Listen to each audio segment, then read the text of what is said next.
ছড়িয়ে মায়ের দিকে দুটি হাত বাড়িয়ে মা মা বলে চিৎকার করে সেই অবস্থায় যেমন ভাবে তার মা সে সন্তানের কান্না সহ্য করতে না পারে নদের অশ্রু ঝরা দেখতে না পারে যেমন ভাবে সেই সন্তানকে তার মা দুটি হাত বাড়িয়ে করে দিয়ে যায় ঠিক তেমন ভাবে সেই অত উঁচু থেকে যখন তার সন্তান দুটি হাত বাড়িয়ে দিয়ে নদের অশ্রু ঝরিয়ে মা মা বলে মাকে ডাকবে ঠিক তেমনই অবস্থায় সেই মা দুটি হাত বাড়িয়ে দিয়ে যেন তার সন্তানকে কোলে তুলে দিল।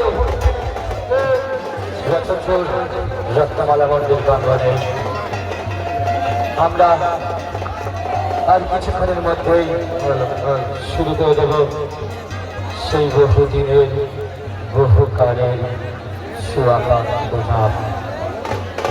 এই ঝাঁপ মার সন্তানের মিলন উৎসব, মিলন মেলা। যা চোখে না দেখলে বিশ্বাস করা যায় না সেই কত উঁচু থেকে এই ভবেশ মন্ডল প্রথম ঝাঁপ দেবেন ভবেশ মন্ডল।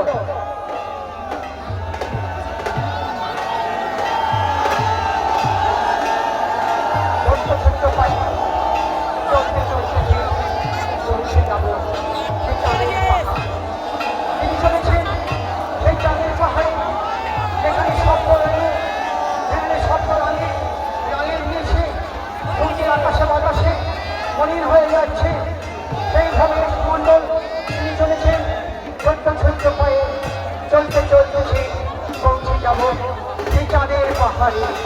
সেই চাঁদের পাহাড়ে তিনি চলেছেন তার উচ্চতার কোনো সীমা নাই, উচ্চতার কোনো দেখা নাই, উচ্চতার কোনো সীমা নাই।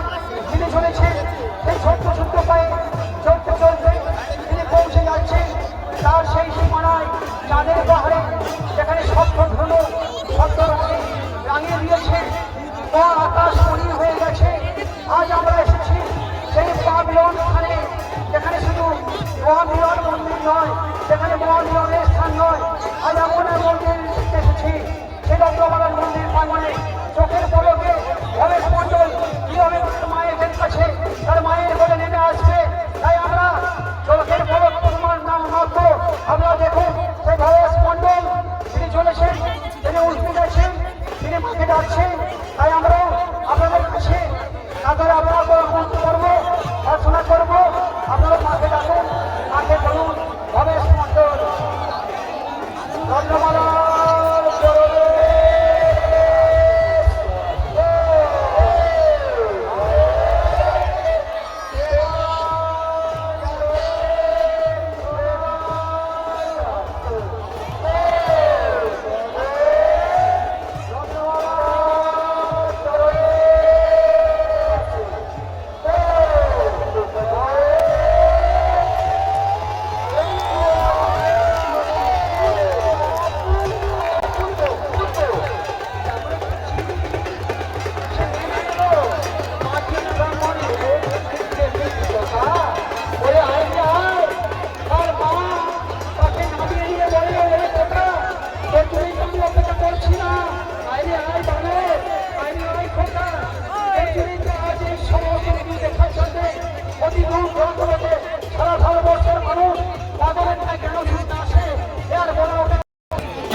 ভূয়া মানে মায়ের চরণ মাথায় নিয়ে গুটি গুটি পায়ে বেঁধে বেঁধে পায়ে মানে পৌঁছে যাচ্ছেন ওনার গন্তব্যস্থলে। দ্বিতীয় যিনি ঝাঁপ দিতে যাচ্ছেন ওনার নাম গৌতম ভূয়া। মায়ের চরণ খুলে মাথায় নিয়ে গুটি গুটি পায়ে বেঁধে বেঁধে পায়ে উনি চলেছেন ওনার গন্তব্যস্থলে ওনার গৌতম ভূয়া।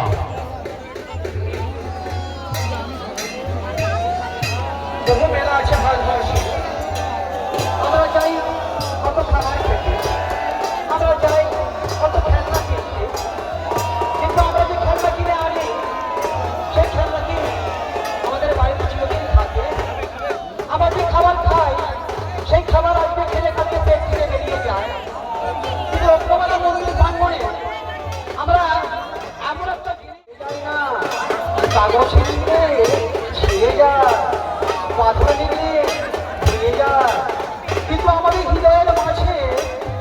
চাপচাপ স্মৃতি আমরা বহন করে নিয়ে যাই জগৎপুর মন্দির প্রাঙ্গণ থেকে।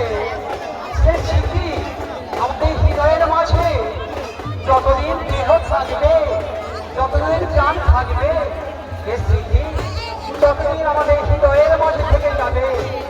এখন যিনি ঝাঁপ দিচ্ছেন তিনি ছোট্ট ছোট্ট পায়ে ছোট্ট ছোট্ট দিয়ে পৌঁছে যাচ্ছে সেই চাঁদের পাহাড়ে।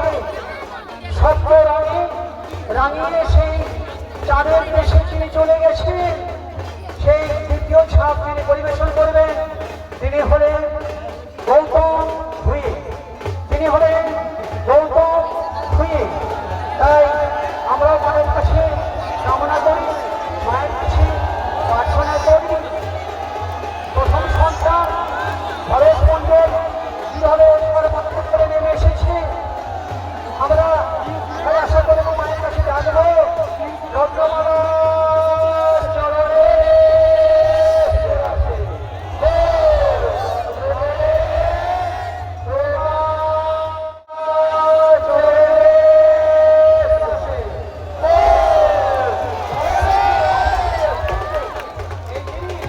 কোথাও যে দেখা যায় না, কোথাও যে পাওয়া যায় না। তাই কেন দূর দূরান্ত থেকে মানুষ পাগলের ন্যায় ছুটে আছে। হাজার শীতল প্রথম সে ছেড়ে চলে আছে। ঠাকুর মাত্রকে গল্প, এ গল্প নয়, এটা সত্যি। তাই অতগুলো না ভাঙন এই মতো মায়ের খেলা করার জন্য অনেক মণ্ডল তৃতীয় সাহেব যিনি চলে যাচ্ছেন ওনার নাম বিপ্লব ভূঁইয়া। বিপ্লব ভূঁইয়া তৃতীয় যিনি সাহায্য যাচ্ছেন ওনার নাম বিপ্লব ভূঁইয়া। এই মায়ের চরণ যিনি গুটি গুটি মায়ের মেদি মেদি মায়ের উনি পৌঁছে যাচ্ছেন ওনার গন্তব্যস্থলে। ওনার নাম বিপ্লব ভূঁইয়া। সমস্ত সদস্যদের বলছি আপনারা সাইকেল স্ট্যান্ডে চলে যান। মায়ের আর এক সন্তান, মায়ের আর এক সন্তান আমাদের পরবর্তী দ্বিতীয় ছাপ বিপ্লব ভুঁইয়া। বিপ্লব ভুঁইয়া তিনি চলেছেন দ্বিতীয় ছাপ পরিবেশন করতে। বিপ্লব ভুঁইয়া দ্বিতীয় ছাপ তিনি পরিবেশন করতে চলেছেন।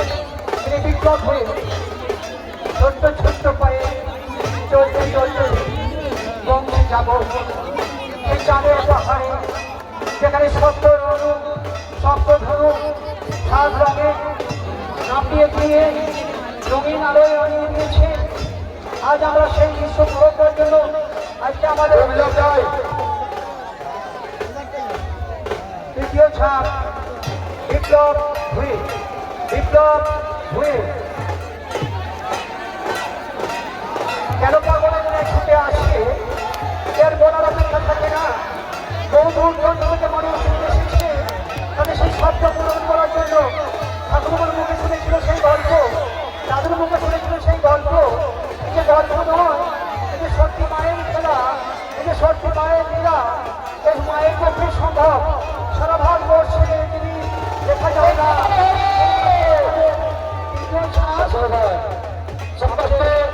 সদস্যদের বলছি যে